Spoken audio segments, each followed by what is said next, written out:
Hey folks, welcome to another episode of Data Center Pulse. Today we're actually going to be going through our third solution in the test, which is the Rittal LCP Plus solution. That's this right behind me. In fact, I've got with me today Stan Levinstone from Rittal.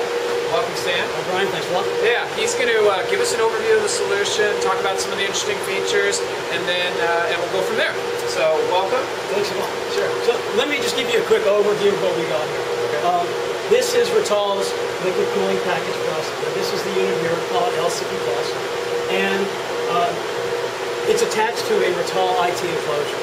Now, the LCP Plus is an air-to-water heat exchanger. So it's important to understand that air-to-water heat exchange is taking place here in the LCP Plus. In the enclosure where the servers or the electronics reside, all they see or feel is that heat is being extracted, cold air is being replaced. That's what the servers like to see. So there's no water, air, heat exchange taking place in here. It's all done in the LCP Plus. Okay, great. Now, two things. One, I know we tested this solution as part of the Chill-Off 1 program, and where we tested a version of this. What are some of the interesting feature differences between this and what we did in Chill-Off 1? Okay.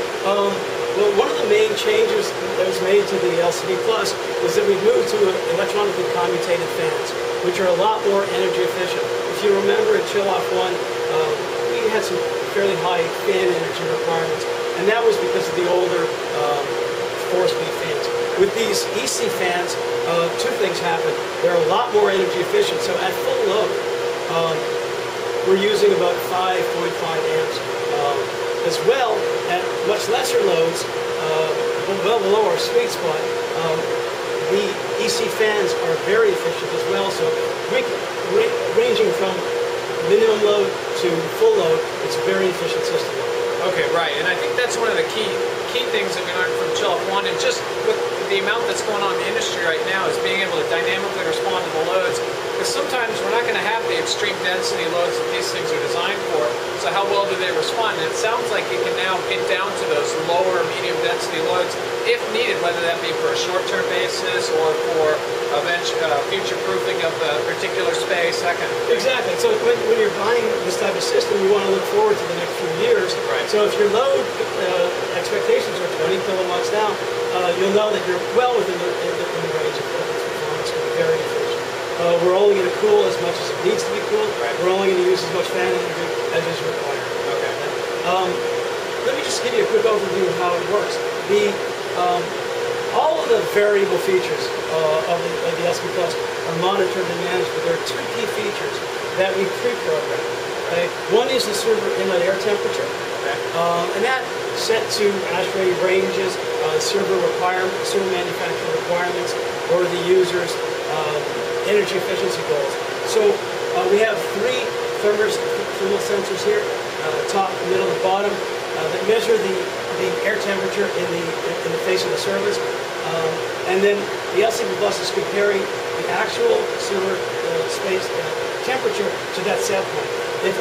If the actual temperature starts to rise, the LCP Plus is going to open up the water valve, allowing more cold water into the heat exchanger, thus bringing down the air temperature back to the set point. Right. And now one of the other things I think that's really interesting about these enclosed solutions is a couple things. One, just that you're really insulating or isolating yourself from the rest of the room, and that you're controlling that server inlet air temp independent of what the room's running at, exactly. Right? Either negatively or positively. You've got a closely coupled, refined level of control here, right?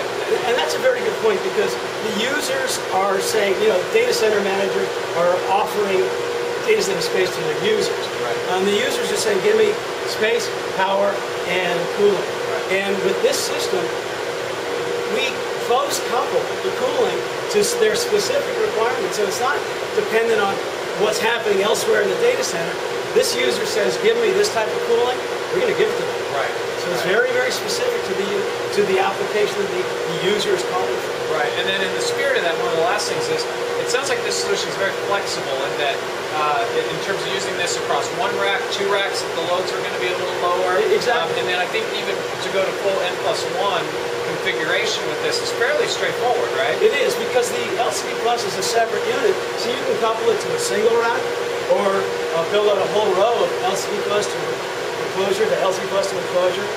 If you want even less density, and you don't plan to go up to the full 44 kilowatts of heat load this unit can handle, you can put 2 racks to an LCP Plus and design it to 22 kilowatts per enclosure. Okay, great. So pretty much the ultimate flexibility. Absolutely. Yeah, within the space. And then the last question I always like to ask is, how do you think you're going to do? Well, we did fairly well last year with the changes we made, responding to the customer requirements. I think we're going to be very promising.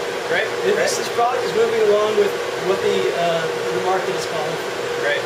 Well, glad to have you on board again. Thanks a lot, Brian. And folks, stay tuned for upcoming episodes as we get further and further down the line with refrigerant, or excuse me, chilled water, and then get into some of our refrigerant tests coming up soon as well. So thanks again, and stay tuned.